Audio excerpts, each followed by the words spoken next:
Join Izzy Savage, international guitar hero and rock superstar, as he presents his new interactive seminar, How to Write the Perfect Worship Song.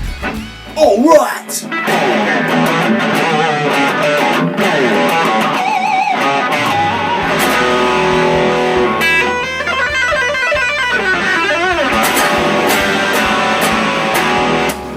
Yeah! Izzy Savage, international heavy metal superstar, welcoming you to How to Write the Perfect Praise and Worship Song. Now, I've been a success in the heavy metal industry for decades, but it's not been going so well recently, so I thought I'd turn my mind to the praise and worship genre, and as it turns out, I'm rather good.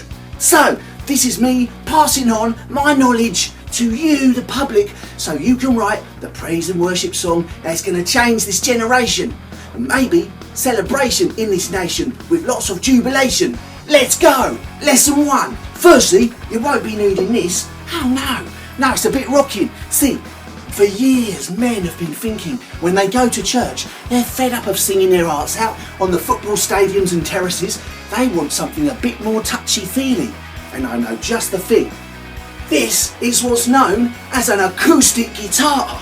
Yes, and this will give everybody the touchy-feely experience that they need. Now, I know what you're thinking, that you could use a Telecaster. Now, you can use a Telecaster, but only if you're a worship leader that wants to look quite cool and rock and roll, and only if you strum it like an acoustic. Under no circumstances should you play this like a real electric. Now, you'll only need 4 chords to write the perfect praise and worship song. Let me show you what they are. You've got G, you've got C, you've got E minor, oh yeah, feel the groove, and D. Now, don't let the jazz mafia tell you you need more than that. This is an E minor 9 with a 13. It sounds rubbish, don't do it. Now, once you've got your 4 chords, G, C, D, E minor, you're probably saying to yourself, and also me, hey Izzy, but yeah, what happens? How do I choose the key to do it in if I've only got 4 chords? Easy. This little bad boy here is called a capo, or a capo if you live in North America. What it enables you to do is put it up the neck like this, clamp it on like that, and all of a sudden you've got G, C, E minor, and D. Different keys. Now, I know what you're thinking here. You're saying, hey Izzy, which key do I choose to put my song in? Well, that's easy. Listen to Izzy. What you do is you choose a key where your own voice sounds fantastic, but the girls in the audience find it too low to sing, and the boys in the audience find it too high to sing. That way, your own songs will sound fantastic, unruined by amateurs in the congregation who may well sing it wrong, while your own voice carries well and makes you look like a rock star.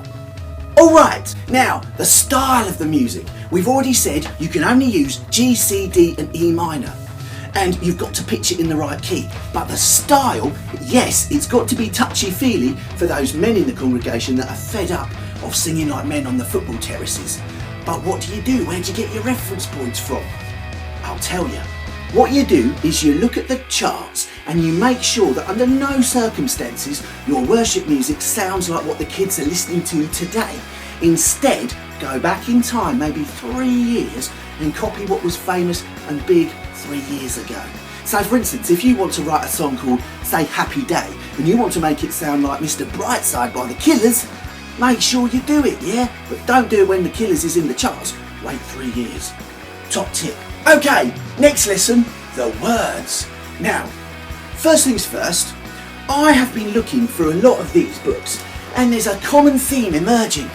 If I look at some of the titles at the back in the index, we've got Holy, Holy, Holy, Holy, Holy, Holy, Holy, Worthy, Holy, Holy, Holy, Holy, open brackets, Worthy, Worthy, Worthy, close brackets, Holy, Holy, Holy, Holy, Holy, Holy. Now, what does this tell you about the creativity of songwriting in the 21st century?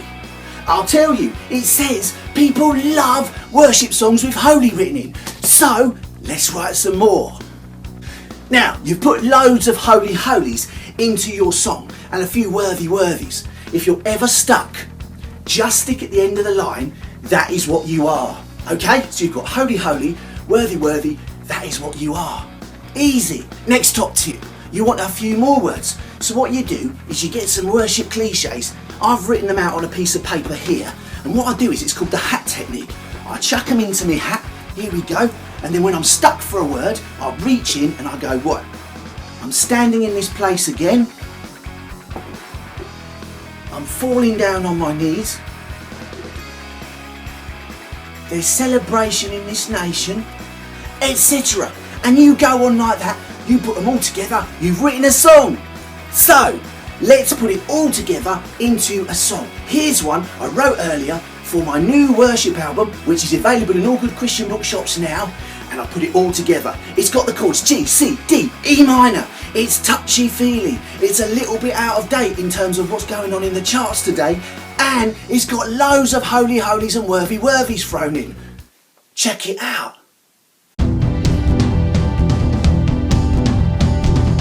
Holy, holy, holy, worthy, worthy, worthy, yeah. Holy, holy, holy, worthy, worthy, worthy, yeah. Worthy, worthy, worthy, holy, worthy, you are, yeah, you are.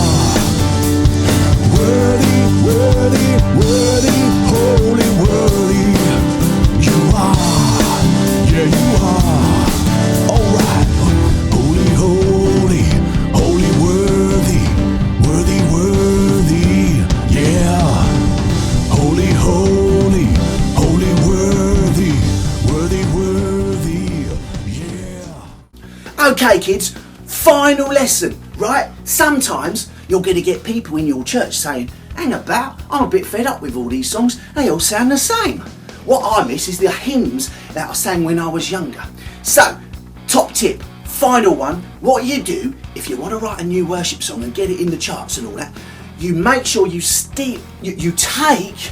borrow an old hymn which is really, really famous from like the 17th century or something. And what you do is, you then use the hat technique and you add an extra chorus to go on the end. Now, very important, make sure that if you're going to borrow any hymns or anything, you make sure there are no living relatives of the people that wrote it originally. Otherwise, they'll all be asking for a share of your royalties. It's going to end messily. And don't be fooled. There are some people out there called Getty and Townend and people like that. It sounds like it was written in the 17th century. Oh no, it's a bit hymny, yeah, but actually it was written today.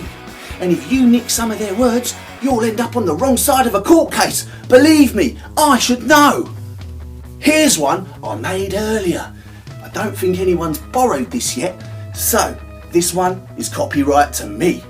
It's got an amazing chorus which speaks about the full excitement of being a Christian in the 21st century, and yet takes the truth from the old-fashioned days before history began. So, here's one I made earlier. Check it out.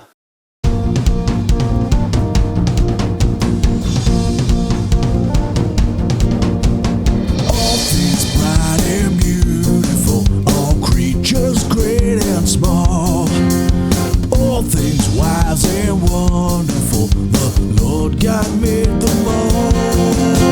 Yeah, I just want to say, yeah,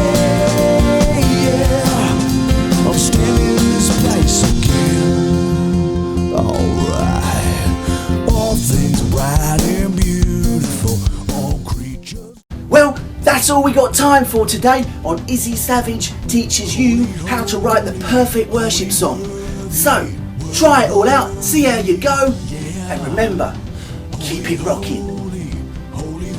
Izzy Savage, the new worship album, Holy, Holy, Worthy, Holy, open brackets, Worthy, Holy, You Are, close brackets, available now from all good Christian music retailers.